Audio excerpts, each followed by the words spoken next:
Hi everyone, my name is Stefano Riva and I am a PhD student at Politecnico di Milano in the Nuclear Engineering group. And in this video I'm going to talk about the application of SHRED for nuclear reactors digital twins.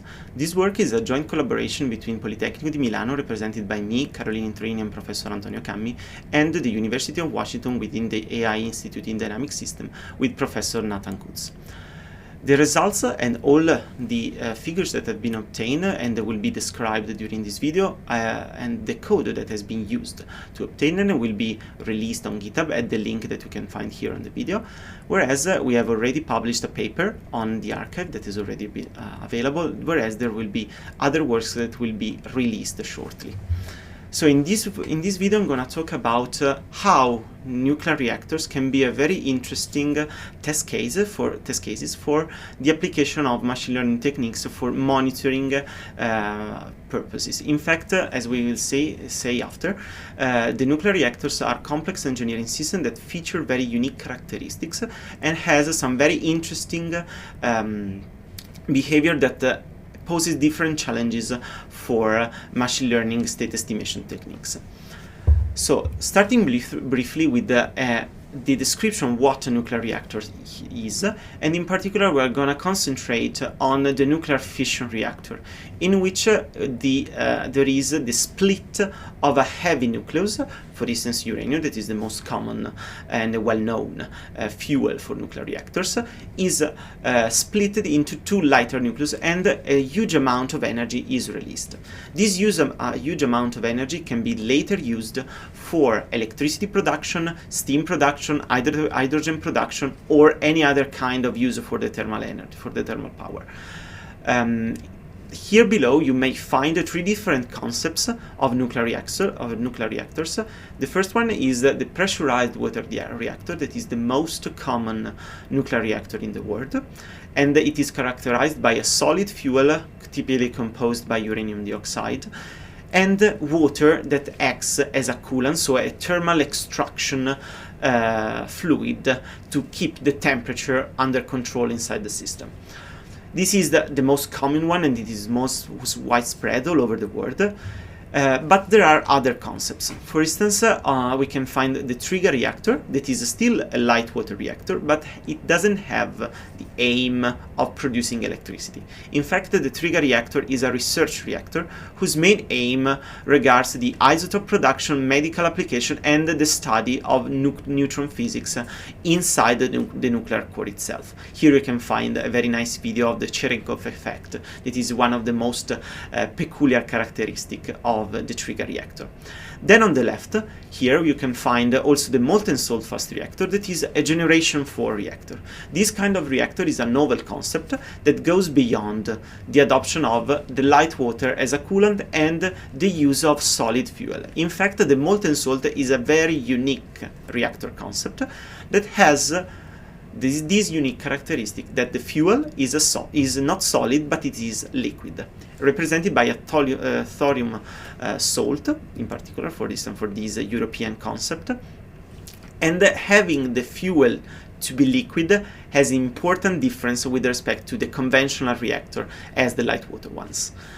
And another particular characteristic that we have is that we are talking about a so-called fast reactor, so in which the energy of the neutrons is typically higher compared to the light water reactor, and this poses different challenges both for the sensing process but also for the let's say application and the monitoring itself, because dealing with the fast neutrons means that materials typically can be mostly damaged, and they are more damaged than a pressurized water reactor. So this poses different challenges from the engineering point of view. All these different reactors can be described in a mathematical way using the so-called nowadays multiphysics approach. This approach tends to include altogether all the different physical behavior that you may find in a nuclear reactors. The neutron description, the neutron transport description, the thermal hydraulics, the thermal mechanics, and so on. So we have different physics that are actually all coupled together. And the true description of what is happening inside the reactor is a very challenging problem. both from the computational point of view and also from the mathematical description of all the governing equation. For all these, and this is actually true for mostly for new generation reactor, is that the environment in which sensors can be placed is typically hostile and harsh due to high temperature, high neutron flux, different like chemistry or corrosion problems that you may encounter, especially for new concept in which we have liquid salts or even liquid metals. So all these problems are something that has to be faced if we wanted to place a sensor inside the system and use this sensor to monitor what is happening inside the reactor itself.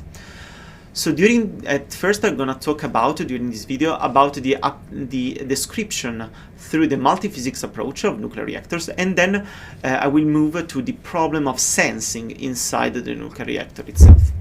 So talking about the multiphysics approach, this is a scheme of the most important coupling in the nuclear reactor, that is the neutronics and the thermal hydraulics.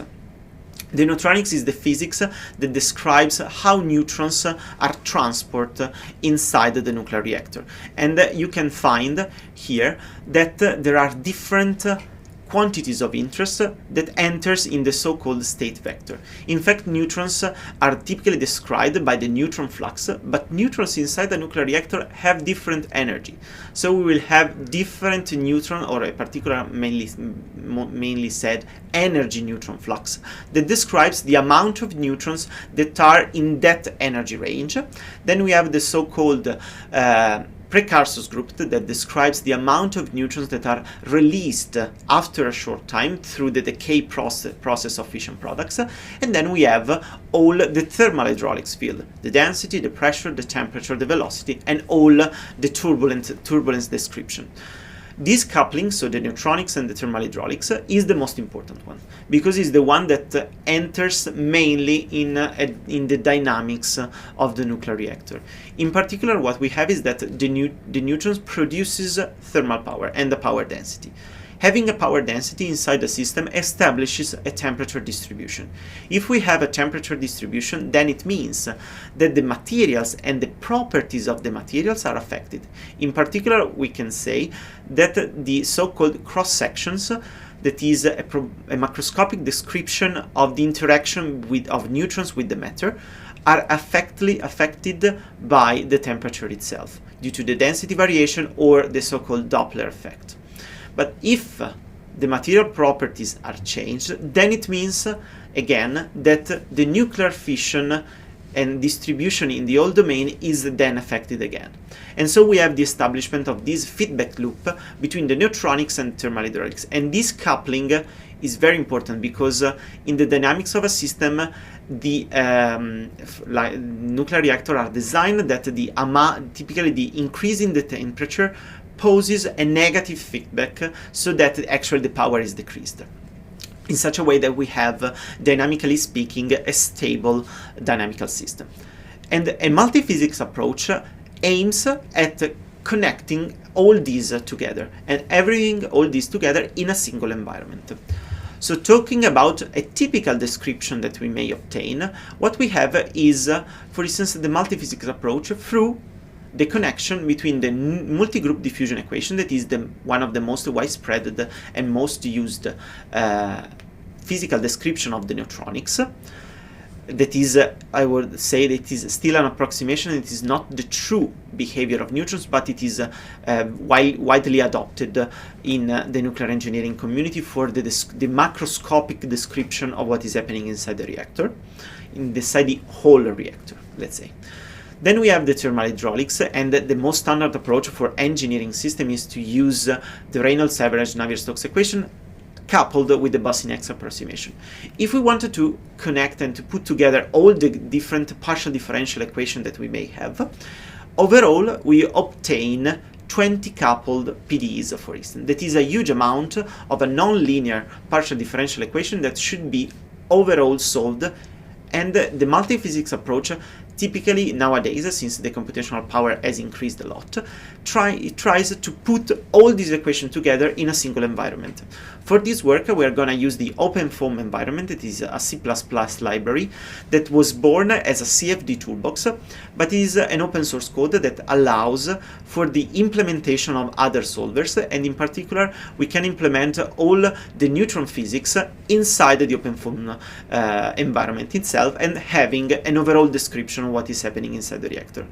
Having everything into a single environment is particularly very important for instance, for new generation reactor, in which there is a deeper connection between the neutronics and the thermal hydraulics. In particular, the molten salt fast reactor has this unique characteristic due to the fact that the fuel is liquid, whereas for other reactors like the TRIGA or the pressurized water reactor, a segregated approach in which two different codes are coupled together, like Serpent and OpenFOAM, can be used. But this is another story.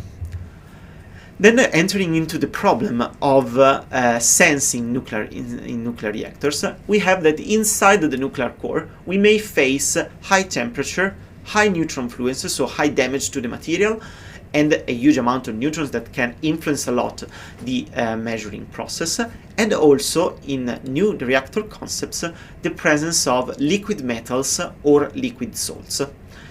And last but not least, let's say also the multiphysics problem itself. So we have that the mathematical description of what is happening inside the system is actually complex. For all these reasons, what we may face if we want to sense and to monitor what is happening inside the nuclear reactor, we have that there will be regions of the reactor itself in which placing sensor is not possible, or at least is a very, very challenging task. For instance, as I said, for the molten salt fast reactor, posing sensors inside the system is nearly impossible, because we would have this sensor either for the neutron flux or the temperature, for instance, to be in direct contact with a high temperature salt in an environment with a very high neutron flux, and this is quite challenging.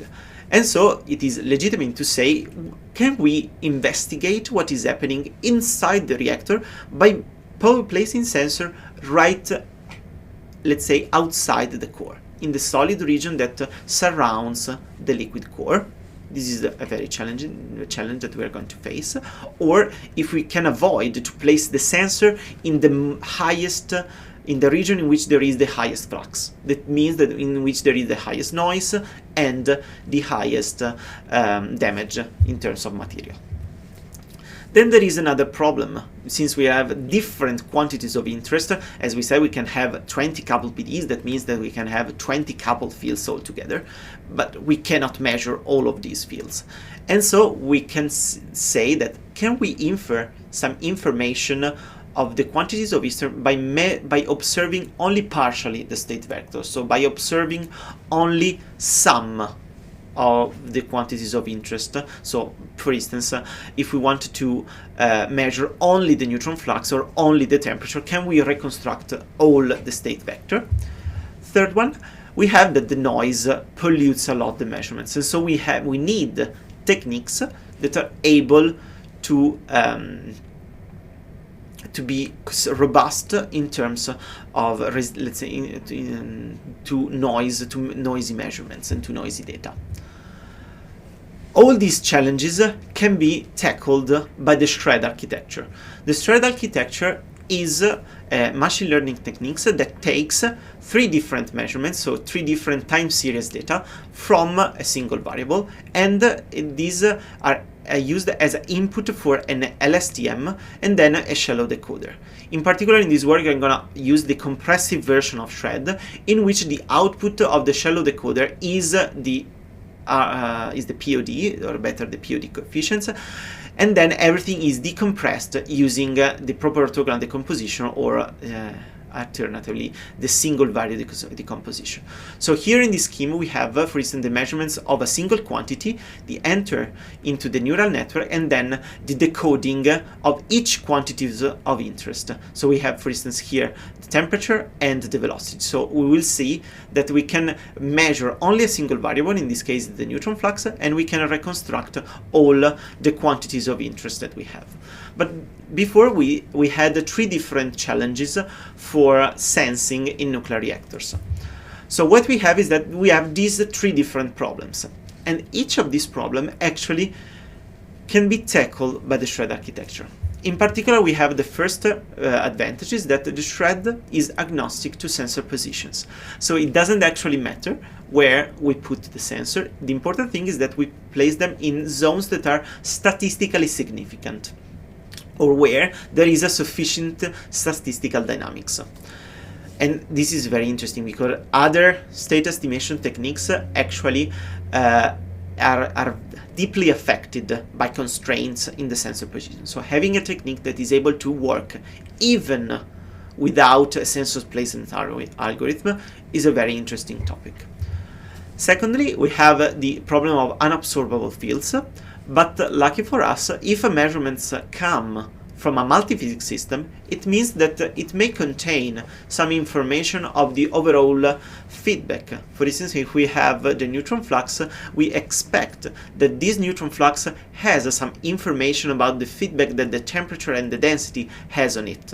And so we can say that it's legitimate to investigate if we can infer the temperature distribution by measuring the neutron flux due to this coupling between the partial differential equation. Third one, we have the fact that measurements are polluted by noise. And even though the SHRED itself is a good technique and it is in general robust in presence of random noise, what we have is that we can increase the prediction capability using an ensemble of SHRED models. This allows not only to have a prediction, but a mean prediction and a standard deviation associated to this prediction that makes overall the state estimation much more robust with respect to a single state estimation.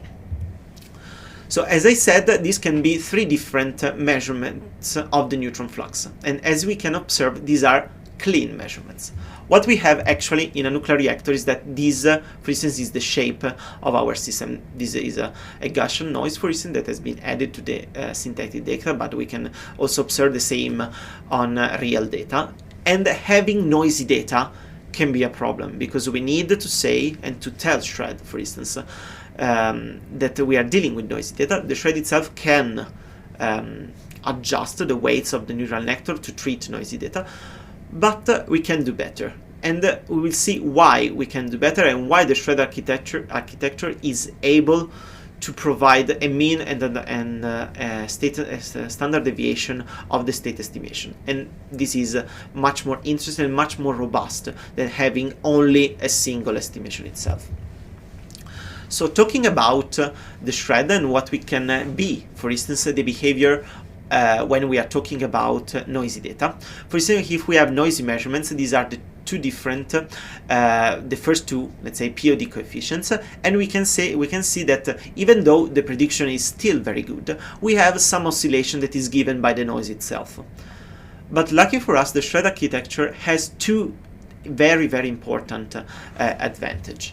The first one is that the training of a SHRED model typically is very cheap, because it is not required to have any hyperparameter tuning, so the same architecture can work for different problems, and even the training process itself can be done on a laptop level, and it is not required to have very powerful GPUs. So having the possibility of training multiple SHREDs, we can achieve much better and stable and robust results. And then the fact that we can use only 3 sensors. When we talk about monitoring and engineering system, typically we have at disposal more than 3 sensors. So why not use all the sensors that we have available? So for instance, if we have 15 sensors, we can construct different configuration of sensors and sample from these 15 3 different sensors and build for each of these configuration a SHRED model. And so what we could obtain is a sequence of different SHRED. Each of them has a different input. So we have different measurements that enters into different SHRED models and produces the same output. And as we can see here, the oscillations and the noise is present also in the output. But what we can do, we can take all the SHRED models together and make an ensemble of everything. And so what we would obtain is not a single prediction, but we would obtain a mean prediction of the POD coefficients and also a quantification of the uncertainty that we can find for the state estimation itself. And in this way, we have also a more stable and a more robust architecture. And for these problems, this is one of the main advantages of ensembling SHRED models. Also, these actually could be used for future works to use the additional sensor as validation of the prediction itself, and poses everything into a more validated process for the monitoring of the engineering system. So ensembling SHRED models is a key topic of this talk, and it is a very key advantage of the SHRED for monitoring a real system in which the measurements are polluted by noisy data. So talking about some results obtained during this video, I will present 2 different works. The first one is the application of SHRED to a 3D simulation, 3D CFD simulation of the nuclear core of the TRIGA reactor that is here. This is a 3D simulation of these rings, and we have the water that is entering from below, and we have the establishment also of a natural circulation, because the TRIGA is posing this kind of fluid dynamics regime. The simulation itself is performed using a RANS approach with the Boussinesq approximation to tackle the buoyancy effects. This simulation takes a lot of hours as for CPU time, and we are talking about a mesh of almost 1 million cells. So we have a very huge problem from the dimensional point of view.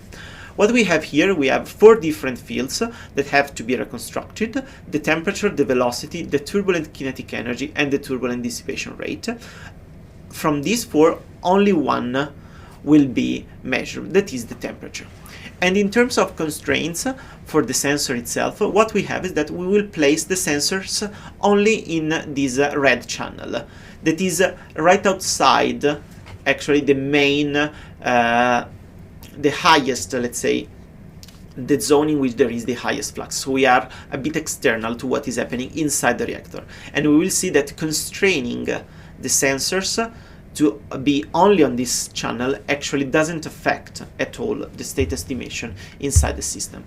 So here we have a reconstruction of what is happening in a single transient in terms of the velocity, and here in terms of the temperature. As you can observe, there is the mean prediction of the SHRED, and for this very not simple for this case, what we have is that the reconstruction of SHRED is very similar to the CFD data, meaning that if we have a transient of in a certain time interval, the SHRED architecture can be used to monitor what is happening inside this system by taking the measurements in the so-called reconstruction mode, in which the time transient is known and you are trained and you're trying to face if you are able to reconstruct what is happening for unseen time within the same time interval. But still, what we can obtain is that even for this complex problem, the SVD that is being performed can have a rank of 10 or 20, is a very good rank to be taken. And the training of the different configurations that are of sensor placed inside the channel takes around 1 or 2 minutes on a laptop. So even though we are talking about a big CFD simulation, the reduction through the SVD allows for a training process even on a personal computer. Here we have a reconstruction of the XZ plane of the system, and we can observe that the natural circulation, for instance here on the channels, we have a different establishment of both water that is going up and also water that is going down. And we can observe again that the SHRED is very good at reconstructing what is happening inside the system, and that the state estimation is very close to the full order model itself. In fact, we are talking about errors, relative errors in terms of the Euclidean norm of around 1%, more or less. Then we have the second results, in which we place all the different challenges that we have discussed above. And this is the Molten Fast Reactor. As I already stressed out, this is a generation 4 reactor, and this particular reactor has a strong multiphysics coupling between the thermal hydraulics and the neutronics. Before we decided to face the problems of dealing with a huge CFD simulation, but still with different fields, maybe only thermal hydraulics, but still different fields in which some of them were not solvable. Then here we have a true multiphysics simulation, in which we have again a RANS plus Boussinex for the thermal hydraulics, a multi-group diffusion approximation for the description of the neutronics, and in this case what we are going to reconstruct is an accidental scenario in this simulation. So this system is characterized by an heat exchanger and a pump, and this accidental scenario is called unprotected loss of a fuel flow, in which the pump has some problem, and instead of being a constant source of momentum, the momentum source decays exponentially, and the parameter of each simulation is the decay constant of the momentum source. We have simulated all these for 25 seconds, and overall we want to reconstruct 22 fields. So we are talking about 6 energy groups, 8 precursors groups, the total flux, that is a sum of all the fluxes, so it's strictly related to the neutron flux itself, the power density, and the all thermal hydraulic fields: the pressure, the reduced pressure, the velocity, the temperature, the turbulent viscosity, and the turbulent kinetic energy. Out of all these 22 fields, only the fast flux is the one that can be measured. So we will have only a single field that can be measured, and we want to reconstruct the behavior of all the other fields. In particular, in terms of constraints to the sensors, what we have is that the measurements can be taken only in the reflector itself. In fact, the core, the inside of the reactor is liquid, and so, as we said, we cannot place sensors inside. But the outer region, the reflector, is a solid made of astelloy, and here is much easier to place sensors. So we'll say, let us try to place some sensors inside the reflector itself. Let us measure the neutron flux outside from the core, and the question becomes, can we reconstruct the behavior of the reactor inside by measuring only a single field out of 22 in the reflector region outside the core of the reactor? So this is an example of how sensors can be randomly selected only in the reflector region itself. We decided to use a random position, but actually you can say, I have already placed 15 sensors, I can randomly sample different configurations. And for this problem we are using 10 different configurations, and each of them trains a different SHRED models, and for each SHRED model we'll have a prediction, and then we can ensemble everything to get a mean and a standard deviation. This is, for instance, a reconstruction of all the different reduced dynamics, so some of the fields.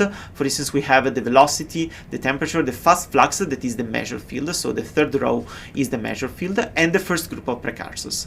We can say that we have a very good description, especially for the first ranks, but we can observe here, for instance, for the precursors group, that the uncertainty increases, and even though the mean is a very good agreement with what is happening, we can establish that there is an uncertainty associated to the estimation that poses a more robust estimation of what is happening. And this is why the ensemble becomes interesting, because if we had a single estimation, we could be or very lucky or very unlucky to get either a good estimation or a bad estimation. But in this way, we overcome this problem and we become more and more agnostic actually to the position of sensors and actually to the fact that we have been lucky in training the neural network itself. We are providing a more robust monitoring technique for the nuclear reactor. In terms of reconstruction error, we have here that the relative test difference on the test set for all the parameters is around 1% or even below for most of the fields. Here we have stated that only the fast neutron flux can be measured, but out of all these fields, we can say that actually the reconstruction of all the other fields is very good. Having a mean and the standard deviation on the POD coefficients can be also upscaled or better decompressed also to the full order and high dimensional field, and we can estimate what is happening inside the reactor in terms of average quantities, the average temperature, the average neutron flux that is directly related to the power of the reactor itself, the precursors, and the turbulent kinetic energy. In all of these, we have a very good agreement between the SHRED mid prediction and the full order model, or even where we can find some discrepancy, actually we have a confidence interval that states that we are in a good agreement. So we can statistically say that the prediction of SHRED is as good as the estimation of the full order model itself. Making us to these two videos of the reconstruction of the velocity and the temperature. So these two fields have not been measured by the sensor. So in fact, as we said, only the neutron flux can be measured. And the reconstruction of SHRED and the estimation and the full order model are in a very good agreement. It's very interesting from the fluid dynamics point of view here that the secondary vortex that is going to establish now is catched almost perfectly by the SHRED architecture. So it means that we are not only able to predict what is happening to the mean flow, but we are also able to go beyond to the low scale. That is one of the main features of the SVD, that decompose the most dominant spatial structures present inside the field of interest. So coming to the conclusion, what we have is that this video showed how the SHRED architecture can be a very reliable and robust technique that is able to be used for monitoring nuclear reactors using sparse measurements that can be placed in particular regions of the core by measuring only some quantities, and that is also been discussed how we can treat random noise and how we can augment and we can enhance the prediction capability of a SHRED by using an ensemble of different SHRED models. So thank you everyone for watching. I hope you enjoyed the video, and if you're interested, you can find all the code here on the GitHub link. Thank you very much.